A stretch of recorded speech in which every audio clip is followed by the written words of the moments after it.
Hey, hi everyone, this is Sudhir Singh and welcome you to my YouTube channel Mr. Adamant।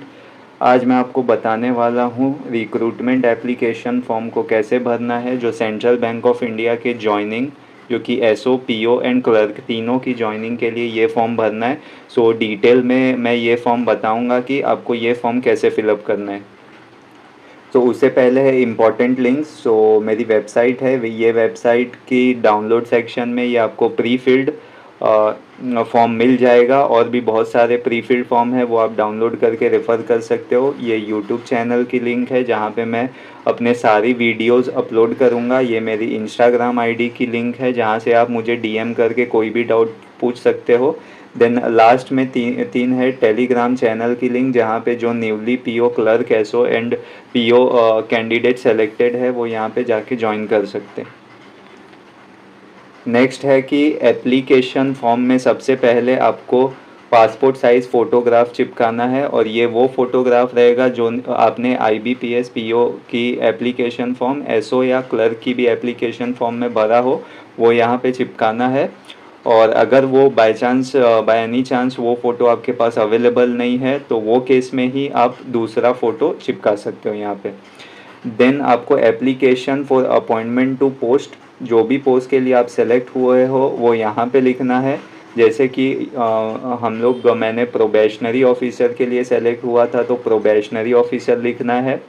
जो clerk candidate है उनके लिए लिखना है कस्टमर सर्विस एसोसिएट इन clerical cadre. Clerk के लिए customer service associate in clerical cadre. And जो भी एसओ से सेलेक्टेड कैंडिडेट है उनके लिए स्पेशलिस्ट ऑफिसर लिखना है डैश डाल के। जो भी स्ट्रीम के लिए सेलेक्ट हुए हो जैसे एएफओ के लिए, मार्केटिंग ऑफिसर के लिए या एचआर के लिए वो लिखना है। तो स्पेशलिस्ट ऑफिसर डैश देन आपकी स्ट्रीम है एचआर, मार्केटिंग ऑफिसर या एएफओ। तो यहाँ पे वो लिखना है। सेम चीज़ यहाँ पे भी वही लिखना है, पोस्ट लिखना है। तो मैंने प्रोबेशनरी ऑफिसर लिखा है।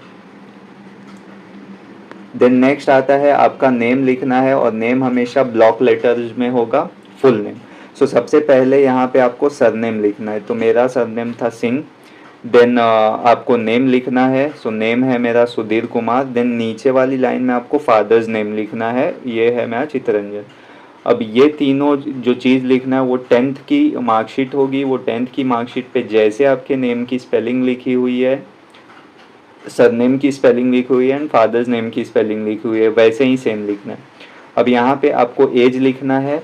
अब फॉर्म में लिखा होगा कि 31 मार्च 2024 एज ऑन कितना डेट एंड मंथ है तो वो यहाँ पे लिखना है। तो मेरा 26 ईयर्स 8 मंथ्स, तो ऐसे लिखना है। नेक्स्ट था आपका जहाँ पे भी प्लेस ऑफ बर्थ, जहाँ पे भी आपका बर्थ हुआ है सो प्लेस लिखना है। सिटी का नाम, तो मेरा मुंबई में बर्थ हुआ है और वो सिटी कौन से स्टेट में पड़ती है, सो महाराष्ट्र, तो मैंने ऐसा लिखा है। देन आपकी नेशनैलिटी यहाँ पे लिखना है इंडियन। देन आपकी कैटेगरी, अब ये सारे बॉक्स में से कोई भी एक बॉक्स को चेक करना है। पहला है एससी के लिए, फिर एसटी, फिर तीसरा ओबीसी के लिए, चौथा जनरल। तो मेरा जनरल था तो मैंने जनरल चेक किया हुआ। देन आपका रिलीजन लिखना है, जो भी रिलीजन हो, हिंदू, मुस्लिम, बुद्धिज़्म, जो भी रिलीजन हो। अगर आप एक्स सर्विसमैन है तो यहाँ पे एक्स सर्विसमैन की डिटेल्स डालनी है कि आपने किस आपने आर्मी को सर्व किया है तो आर्मी लिखना है, इंडियन नेवी को सर्व किया है तो इंडियन नेवी लिखना है, और कौन सी डेजिग्नेशन पे थे वो लिखना है, और कितने ईयर्स के लिए सर्व किया है वो लिखना है। ये 3 चीज़ें यहाँ पे लिखनी है।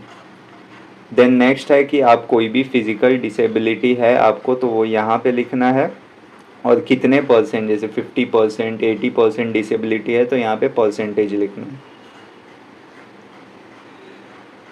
अब नेक्स्ट है आपका प्रेजेंट फुल एड्रेस, जो भी आपका फुल एड्रेस हो वो लिखना है। एड्रेस में आपका रूम नंबर आएगा, सोसाइटी आएगी, कौन सा लोकेलिटी है, सिटी आएगा। देन उसके बाद आपका पिन कोड आएगा, वो डाल देना।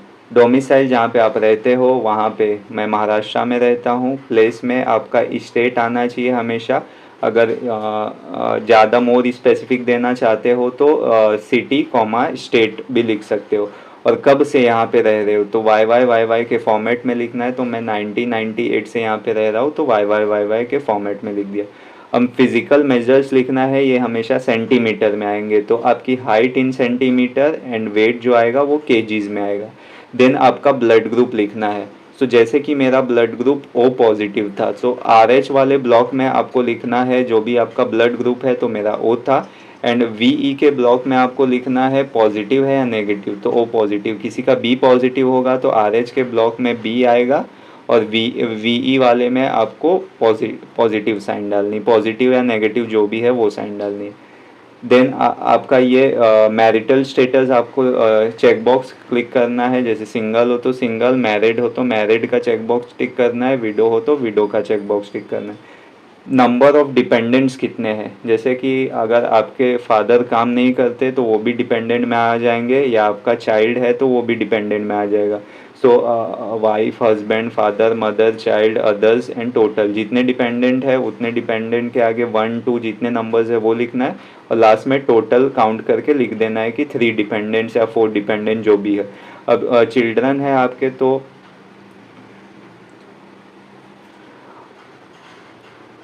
ये सारी चीज़ें आपको लिखनी है। अब नेक्स्ट है आपका एजुकेशन क्वालिफिकेशन, जो भी आपका हाईएस्ट एजुकेशन क्वालिफिकेशन है वो लिखना है। तो मैं बीटेक था तो बीटेक लिख दिया। अब लैंग्वेजेस आपको कौन कौन सी आती है वो यहाँ पे लिखना है। कौन कौन सी लैंग्वेज आप बोल सकते हो वो लिखना है, रीड कर सकते हो वो लिखना है, जो लैंग्वेज राइट कर सकते हो वो लिखना है, एंड देन आपकी मदर टंग कौन सी लैंग्वेज में है वो लैंग्वेज का नाम लिखना है। देन नेक्स्ट आता है work experience. So work experience में आप कौन सी कंपनी में काम किए हो वो, देन ब्रैकेट के अंदर आपका सिटी आएगा, कौन सी सिटी में था। Joining date and leaving date आपके एक्सपीरियंस सर्टिफिकेट से दिख जाएगा, क्या डेजिग्नेशन था। सैलरी आप अप्रॉक्स सैलरी ले सकते हो कि कितनी सैलरी मुझे मिली थी, और छोड़ने का कारण क्या था, ग्रोथ या सैलरी के लिए, तो वो सारी चीज़ें लिख सकते हो। सेम अगर दूसरी कंपनी में भी काम किए हो तो वो सारी चीज़ें आपको यहाँ पे रखनी है। नेक्स्ट है कि प्रीवियस एम्प्लॉयमेंट के टाइम आप पे कुछ भी चार्जशीट हुई हो, या सस्पेंड किया गया हो, या डिसिप्लिनरी एक्शन लिया गया हो, तो वो सारी चीज़ें आपको लिखना है। सो मोस्टली ये नहीं होता, लेकिन अगर हुआ होगा तो आपको रीज़न बताना है क्यों डिसिप्लिनरी एक्शन लिया गया, और डिसिप्लिनरी एक्शन में क्या किया गया, आपको सस्पेंड किया गया या 10 दिन के लिए सस्पेंड किया गया। सो ये सारी चीज़ें आपको यहाँ पे लिखना है। अब नेक्स्ट है कि वेदर यू एवर डिस्चार्ज और ask to resign by former employ. आपकी जो फॉर्मर एम्प्लॉय जहाँ भी पहले काम करते थे वहाँ से आपको डिस्चार्ज किया गया या रिज़ाइन किया गया हो, सो उसका डिटेल यस या नो लिखना है। यस के बाद किस रीजन से वो आपको रिज़ाइन करवाया गया हो वो लिखना है। सो ये डिटेल्स यहाँ पे भरनी है। नेक्स्ट आपका फिल करना है फैमिली बैकग्राउंड का। सो सबसे पहले फादर या हस्बैंड का, जो भी मैरिड गर्ल होगी वो अपनी हस्बैंड का फिल कर सकते हैं, जो भी बॉयज़ होंगे वो अपने फादर का। सो आपके फादर का फुल नेम, आपके फादर का एज डालना है, ऑक्यूपेशन क्या है आपके फादर का, देन फादर कहाँ पे रहते प्रेजेंटली वो डालना है। देन यहाँ पे पिछला पता आएगा, लास्ट एड्रेस आपका क्या है। सो वो नॉट अगर रिटायर्ड या डिसीज़ हो गए हो तो वो लिखना पड़ता है, तो आप सिंपली यहाँ पे नॉट एप्लीकेबल लिख सकते हो। नेक्स्ट आपके ब्रदर्स या सिस्टर्स जितने भी होंगे उनका नेम आएगा, एज आएगी, क्या क्वालिफिकेशन हुआ है, और प्रेजेंटली क्या कर रहे हैं वो आएगा। आपकी any other source of income है तो ये आएगा। सो बहुत सारे लोगों का अदर सोर्स ऑफ इनकम भी रहता है। सो वो सोर्स ऑफ जैसे स्टॉक्स खरीदे रहते हैं, सो वो चीज़ें आप डाल सकते हो कि स्टॉक्स में इन्वेस्ट करते हैं और मेजरली इन कंपनियों के स्टॉक है। सो मैं तो बोलूँगा आप यहाँ पे नो ही लिख देना।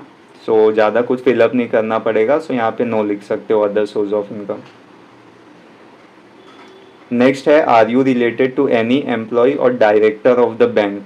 सो कोई भी बैंक के एम्प्लॉय या डायरेक्टर ऑफ द बैंक से रिलेटेड है, अगर यस है तो वहाँ पे उनका नेम, रिलेशनशिप क्या है, एंड प्लेस ऑफ पोस्टिंग क्या है। सो इसको अवॉइड करने के लिए आप नो लिख सकते हो। देन अगर कोई भी सीरियस इलनेस है, सो आपको इलनेस का डिटेल्स देना होगा कि कौन सी इलनेस है और कहाँ से, कौन से हॉस्पिटल से ट्रीटमेंट ले रहे हो और क्या सब्सक्रिप्शन या ट्रीटमेंट दे रहा है, उसके डिटेल्स लिखने होंगे। Then do you presently suffer any disability, कोई भी डिसेबिलिटी आपको है फिजिकल या मेंटल, सो उसका डिटेल्स देना होगा। नेचर ऑफ डिसेबिलिटी बतानी होगी, कितनी परसेंटेज डिसेबिलिटी है, और कोई भी ट्रीटमेंट ले रहे हो तो उसका प्रिस्क्रिप्शन बताना पड़ेगा। एडिशनल रिमार्क्स में आप नन डाल देना। देन नेक्स्ट है पर्सनल रेफरेंसेस। पर्सनल रेफरेंसेस में बहुत लोगों को डाउट है कि ये जो दो रेफरेंस देने हैं वो किसके किसके दे सकते हैं। सो ये दो रेफरेंस किसके भी दे सकते हो, बस वो आपका रिलेटिव नहीं होना चाहिए और वो फॉर्मर एम्प्लॉयर नहीं होना चाहिए। सो ये दो चीज़ नहीं होनी चाहिए। तो रिलेटिव का तो आप दीजिए ही मत। आप कोई भी अपने फ्रेंड का दे सकते हो जो कोई भी रेप्यूटेड कंपनी, मतलब कोई भी प्राइवेट लिमिटेड कंपनीज में काम कर रहे हो उनका रेफरेंस दे सकते हो। सो ऐसे दो लोग आपको मिल ही जाएंगे रेफरेंसेस के लिए। सो सबसे पहले उनका नाम लिखना है, उनका एक्यूपेशन लिखना है। एक्यूपेशन के साथ आप ब्रैकेट में उसका कंपनी नेम भी लिख दीजिए कि कौन से कंपनी में वो काम करता है। देन उसका पूरा एड्रेस लिखना है और लास्ट में मोबाइल नंबर। सो एक मेरा फ्रेंड था महेश यादव, उसका लिखा हूँ और एक और फ्रेंड था उसका लिखा हूँ।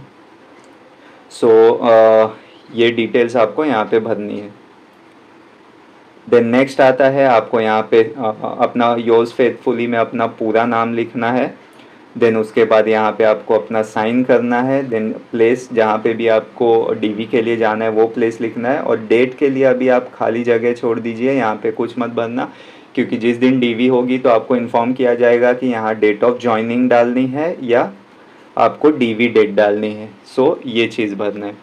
सो अगर ये फॉर्म में आपको कुछ भी डाउट हो, वैसे तो मोस्टली मैंने सारे डाउट्स क्लियर कर दिए, लेकिन फिर भी कुछ भी डाउट हो तो आप मेरे इंस्टाग्राम आईडी पे आके डीएम कर सकते हो। अगर मुझे टाइम मिला तो मैं आपको देख के बता दूंगा, या टेलीग्राम ग्रुप भी है उसमें भी मैसेज कर सकते हो। उसमें भी बहुत सारे लोग जुड़ चुके हैं तो उनको पता होगा तो वो भी रिप्लाई कर देंगे। सो